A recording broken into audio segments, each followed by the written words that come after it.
and welcome to the Daily News Simplified, the what, why and how of newspaper reading.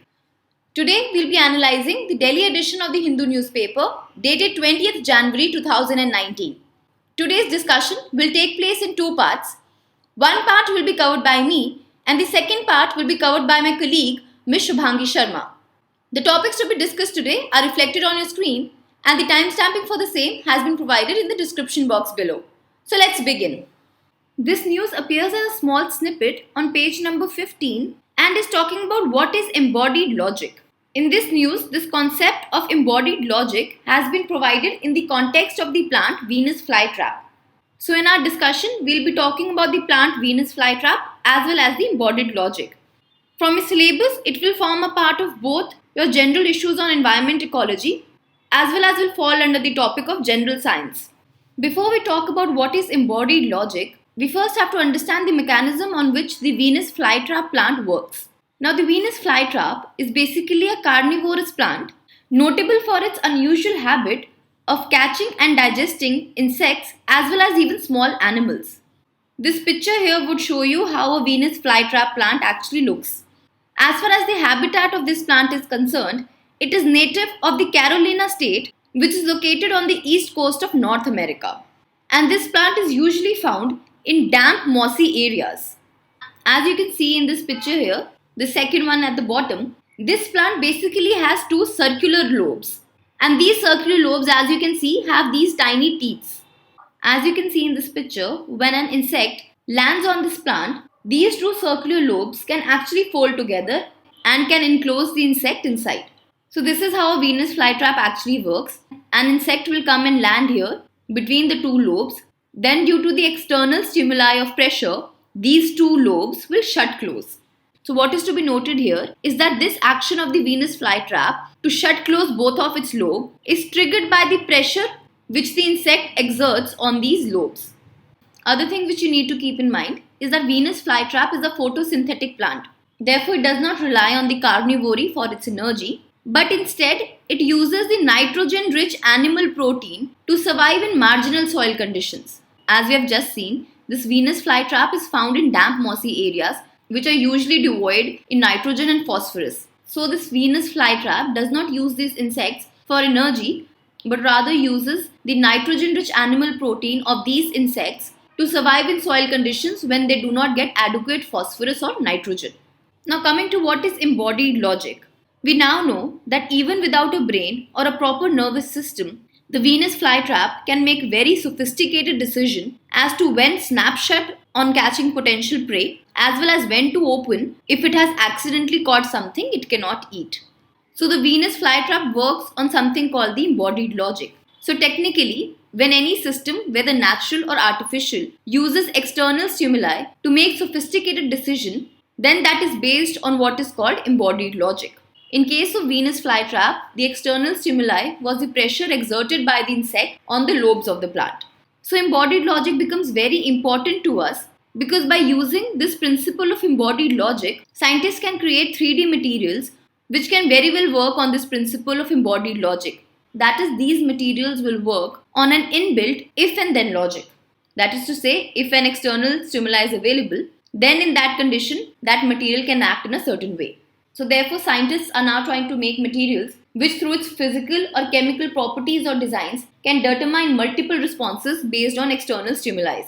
Very recently also, using this embodied logic, scientists have created a technology which can pave the way for aquatic pollution monitoring devices, under which these devices can be designed in such a way that they can open and collect a marine sample only in the presence of an oil-based chemical or when the temperature is over a certain threshold.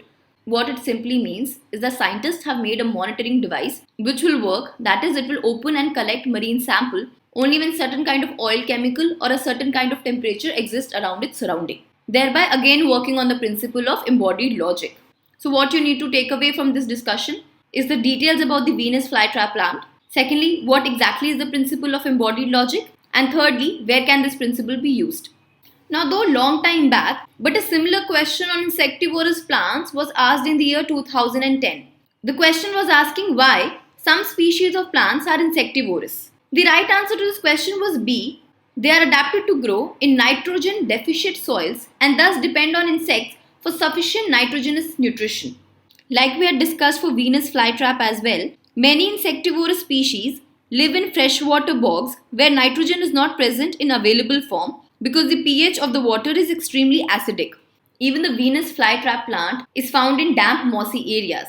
So most of the time for these plants, environment is such that a lot of nutrients cannot be available. Hence their carnivorous nature is rather an adaptation so that they can get proper minerals, especially nitrogen and phosphorus, from the nitrogen-rich animal proteins. Now based on our discussion, here is a prelims practice question. Please pause the video and we'll discuss the answer after 5 seconds. The question reads, which of the following organisms work on the principle of embodied logic? A. Mycorrhiza, this is incorrect. Mycorrhiza is a symbiotic association between fungus and the roots of the plants. C. Aflatoxins are also incorrect. Aflatoxins are basically a kind of fungus. D. Pitcher plant, this is again incorrect. Pitcher plant though is an insectivorous plant, but it does not work on the principle of embodied logic. Pitcher plant usually has a pitfall trap in which the insects actually fall and are unable to climb out. So the correct answer is B. Venus flytrap, because Venus flytrap shuts and opens its lobe based on external stimuli. With this, let's move on to our next article. This news appears on page number 1 in the first section of the Hindu newspaper and talks about a research carried out by 2 scientists, according to which an asteroid had hit South India millions of years ago, creating a crater known as the Kaveri crater. From a syllabus perspective, it will form a part of the Indian geography. Now, as per these 2 scientists, an asteroid hit South India almost 800 to 500 million years ago and created a crater which is called as the Kaveri crater. Geographically, this crater is located between the Nilgiris and Kodaikanal in Tamil Nadu region, and this crater has almost 120 km wide diameter. So in this diagram given here, this area roughly would constitute as the Kaveri crater. In addition to the location of this Kaveri crater, what is important from our UPSC is to know what important area lies between this Kaveri crater. The first of them is the Palghat Gap. Now the Palghat Gap, which is a major break in the Western Ghats, lies between the Nilgiri in the north and the Annamalai hills in the south. So in this picture here, this area would be the Palghat Gap, which lies between the Nilgiri and the Annamalai hills. The Palghat Gap usually runs along the Kerala-Tamil Nadu boundary, and as mentioned, this gap lies between the Nilgiris in the north and the Annamalais in the south. The second important area is the Dimbam Ghats. These Dimbam Ghats lie in the southern part of Tamil Nadu, located at the confluence or intersection of the western and the eastern Ghats. So just the area where the western and the eastern Ghats are meeting in Tamil Nadu, in that area only, the Dimbam Ghats are located. Further, you need to remember that these Dimbam Ghats also cut across the Satyamangalam National Park, which again lies at the confluence of western and the eastern Ghats.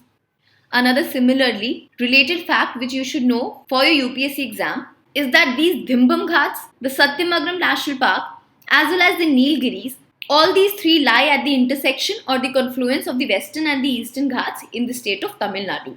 Your Dimbam Ghats would lie somewhere around this area. Please remember that this map is not to scale and the areas which I am marking are the rough location of these sites and not exactly to the scale. And even from UPSC, you do not need to know the exact location. You just need to have a rough idea where all these places are located. Now these 2 scientists discovered about this Kaveri crater by using megascopic and microscopic study of these rock. Megascopic means which can be studied through naked eyes. Now this Kaveri crater is touted as being the 4th largest crater in the world. Therefore, it can be visualized only through satellite images. Now, though this discovery is mostly a claim by these scientists, the reason why it becomes important from our UPSC is because this study was funded by the Union Ministry of the Earth Sciences, and secondly, this study won the Radhakrishna Prize for 2018 in the category of Best Paper. Hence, it became important for us to discuss about this Kaveri crater. Now, in the year 2017, a question was asking us what would be a good link between the Eastern Ghats and the Western Ghats. So the right answer is A, Satyamangalam Tiger Reserve, because if you would remember in our preceding discussion only, we discussed that the Satyamangalam Tiger Reserve The Dhimban Ghats as well as the Nilgiris are located at the confluence of the Eastern Ghats and the Western Ghats. Now, based on a discussion, here is a prelims practice question. Please pause the video and we'll discuss the answer after 5 seconds. The question says, with reference to Kaveri crater, which of the following statements are correct? First, majority of its area is located in the state of Karnataka. This is incorrect. Majority of the Kaveri crater is located in the state of Tamil Nadu. Second, Chorla Ghat Pass is located in this region. This is incorrect. The Palghat, which is also known as the Palakkad Gap, is located in this region. The Chorla Ghat Pass lies at the trisection of the borders of Maharashtra, Karnataka and Goa. Hence, the right answer to this question becomes D, neither 1 nor 2. With this, let's move on to our next news. This news appears on page number 8 from section 2 of today's Hindu newspaper, and it talks about the deep water exploration of crude oil by British Petroleum by using the digital seismic image technology. From its syllabus, it will form a part of both economy as well as science and technology. The context of this article is that British Petroleum, by using a software called full waveform inversion, has discovered oil in the Gulf of Mexico. The software of full waveform inversion uses the technology of seismic imaging, which helps in finding oil and gas deposits in such places where it was earlier believed that they do not exist. Let us know a few things about the full waveform inversion technology. The full waveform inversion technology basically analyzes reverberations of the seismic sound waves, which helps the geologists to produce high-resolution 3D images of the various ancient layers of the rocks located under the seabed, finally helping them to locate oil and gas within this seabed.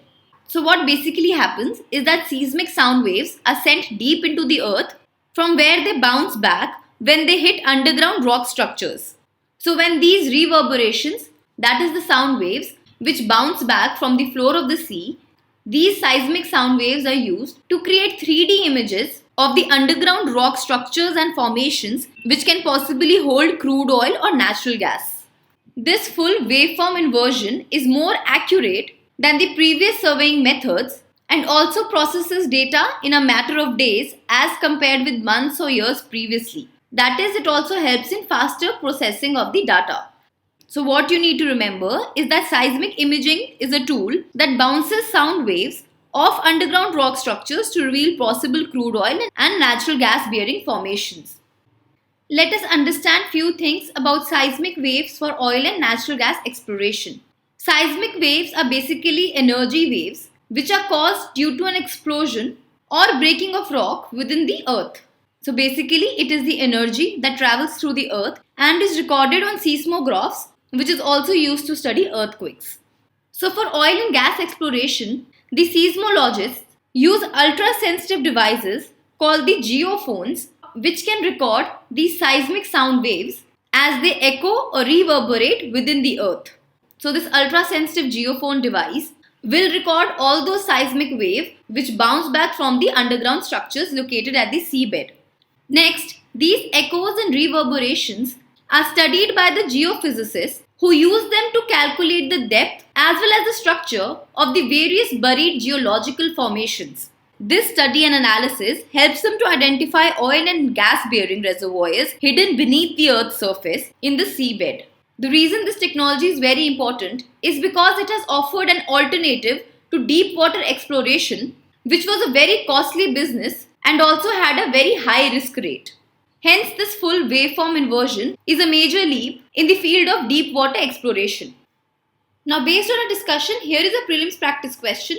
Please pause the video and solve it. We'll discuss the answer after 5 seconds. The question reads, full waveform inversion technology is used to explore what? The right answer is B, oil and energy reserves. With this, let's move on to our next news. This next news appears on page number 12 of the first section of the Hindu newspaper and is talking about the Ministry of Environment, Forest and Climate Change opposition to a proposal to construct elevated roads over the Bandipur Tiger Reserve. From a prelims, it will form a part of Environment and Ecology, and from a mains, it will form a part of GS Paper 3 under the category of Conservation and Environmental Impact Assessment. Before we discuss about the Bandipur Tiger Reserve, We should briefly know about the facts of this entire situation. Now, the background of this news is that the High Court of Karnataka had banned traffic through the Bandipur area so as to not to cause disturbance to the wildlife there.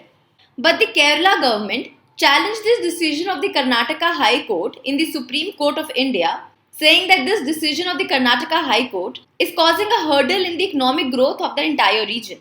Thus, to solve this issue, the Supreme Court of India constituted a committee to examine this dispute between Karnataka and Kerala. Subsequently, the Ministry of Road Transport and Highway, which was part of this committee, proposed the construction of 5 elevated highways to cross through this area, where 4 elevated highways are to be constructed in Bandipur and 1 in the Vayanand Sanctuary. But now what has happened is that Ministry of Environment, Forest and Climate Change is opposing this construction of the elevated road, stating that any kind of construction of infrastructure project will impact the wildlife habitat in this area. Further, they placed reliance on the fact that Bandipur is an eco-sensitive zone under the Environment Protection Rules of 1986 and is also a part of the Nilgiri Biosphere Reserve. Hence, the habitat and the life of the wild animals in Bandipur cannot be compromised. Let us now know a few things about the Bandipur Tiger Reserve. Firstly, for its location, it is located in the state of Karnataka. Secondly, it forms a very important component of the Nilgiri Biosphere Reserve in India. Further, tiger and elephant are the main species which are found in Bandipur Tiger Reserve. Another very important thing to remember is that Bandipur constitutes an important component of a larger forest landscape of this area. In this entire region, the forest landscape basically consists of 5 components. These are the Nagarhole and Bandipur, which are located in Karnataka, Madhumalai and Satyamangalam, which are located in Tamil Nadu, as well as Vayanad, which is located in Kerala. Hence, Bandipur forms a part of a greater conservation ecosystem. Another fact to keep in mind is that the Bandipur and the Nagarhole Tiger Reserves are separated by the Kabini Reservoir. Now, based on discussion, here is a prelims practice question. Please solve this and we'll discuss the answer after 5 seconds. The question says, with respect to Bandipur Tiger Reserve, which of the following statements are correct? Number 1, it is located in the state of Karnataka. This is right. Second, it is a component of the Gulf of Mannar Biosphere Reserve. This is incorrect. It is a component of the Nilgiri Biosphere Reserve. Another way to solve the second statement is that if you know that Bandipur is located in the state of Karnataka, then obviously it cannot be a part of the Gulf of Mannar Biosphere Reserve because Gulf of Mannar Reserve is located in the state of Tamil Nadu. Also because Gulf of Mannar lies on the eastern side, whereas Karnataka lies on the western side. Hence the correct answer is A, 1 only. With this, let's move on to our next news. This next news is a snippet appearing on page number 14 and is stating that using Cassini probe's data, scientists have finally figured out the length of a day on the planet Saturn, which is almost 10 hours and 33 minutes long. This news will form a part of space technology from a prelims perspective. So as part of our discussion, we'll be talking about the Cassini spacecraft and the planet of Saturn. Saturn is the 6th planet of our solar system. It is a giant gas planet, just like Jupiter, and therefore does not have a solid surface like Earth's. But it is believed that it might have a solid core somewhere. Saturn's atmosphere is made up mostly of helium and hydrogen. Further, Saturn cannot support life as we know it, but some of Saturn's moons have conditions that might support life. Titan, which is Saturn's largest moon, is the only moon which has a substantial atmosphere. Further, it is the only place beside Earth known to have liquid in the form of river, lakes and seas on its surface. Moving ahead, the Cassini was one of the most ambitious efforts ever mounted in planetary exploration. It was a joint endeavour of the NASA, the European Space Agency and the Italian Space Agency. Cassini was a sophisticated robotic spacecraft sent to study Saturn and its complex system of rings and moons. The Cassini mission ended on September 15, 2018, therefore can be important from prelim perspective for 2019. Let us now look at some of the discoveries made by the Cassini spacecraft. Firstly, Cassini carried a probe called Huygens to the Saturn system. This Huygens probe was launched by the European Space Agency. This Cassini-Huygens probed a parachute to Titan, which is the largest moon of Saturn, thus making Cassini-Huygens the first landing on a moon in the outer solar system. The Cassini-Huygens mission revealed Titan to have rainfall, river, lakes, as well as seas. It also discovered that Titan had a thick nitrogen-rich atmosphere that might be similar to what Earth's atmosphere was ages ago, thereby opening up the possibility that Saturn's moon Titan might just have conditions that can support life. Another discovery made by Cassini was about the global ocean which existed on Saturn's another moon called the Enceladus. So basically this moon Enceladus sprays out icy fumes from its atmosphere, giving the understanding that this moon might possess a global ocean of liquid water, which is likely to have a hydrothermal activity on its seafloor. So this discovery of Enceladus global ocean and the related hydrothermal activity was also discovered by Cassini. Therefore, in totality, you should know that Cassini was a mission of firsts. That is, it was the first to orbit the planet Saturn. It was the first to land on a moon in our outer solar system, which is by far the most distant landing to date in our solar system. And thirdly, it was the first to sample an extraterrestrial ocean, that is the Enceladus global ocean.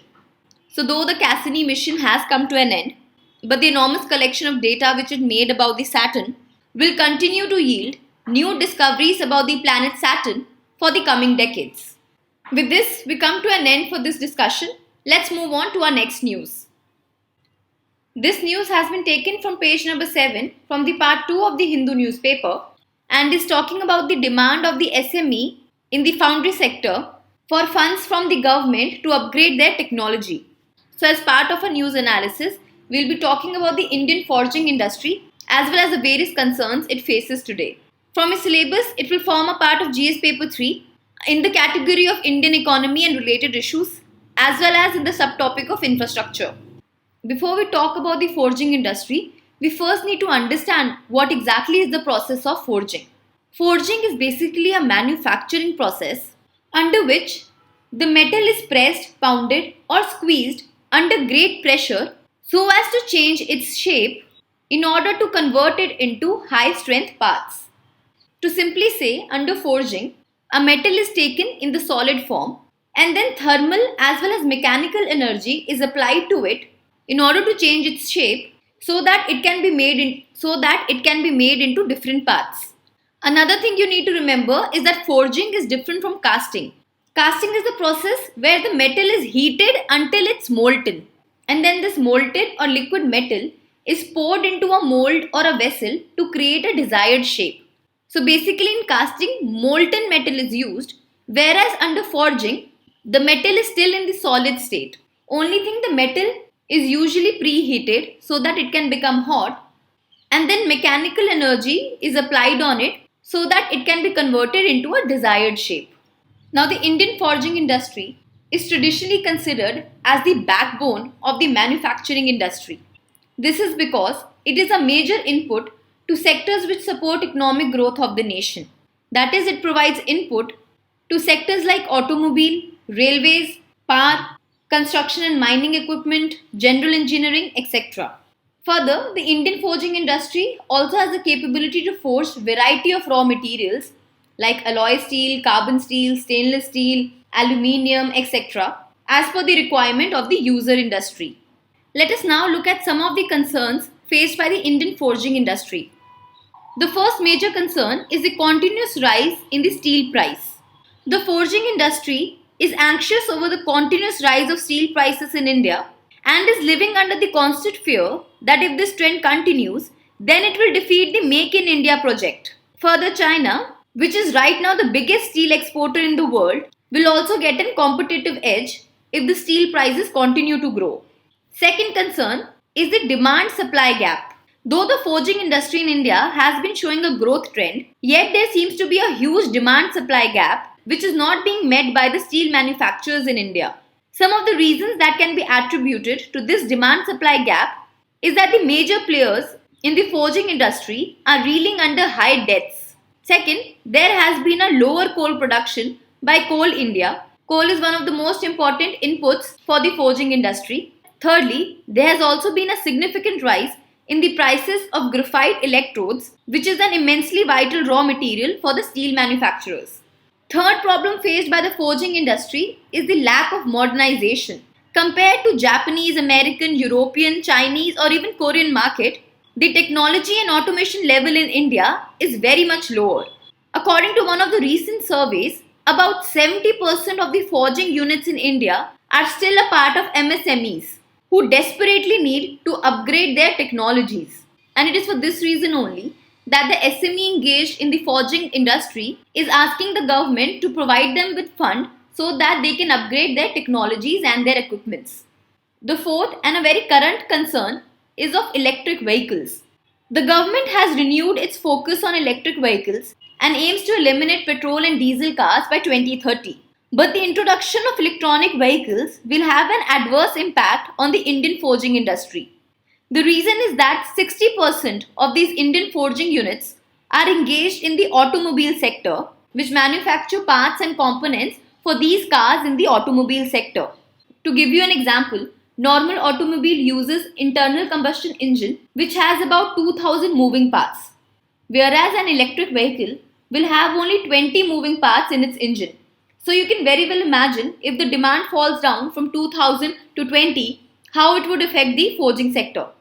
Therefore, electrical vehicles are one of the most major concerns of the forging industry currently because it will lead to reduce in demands for the automobile component, resulting in the shutdown of these forging units and the consequent job loss to the people.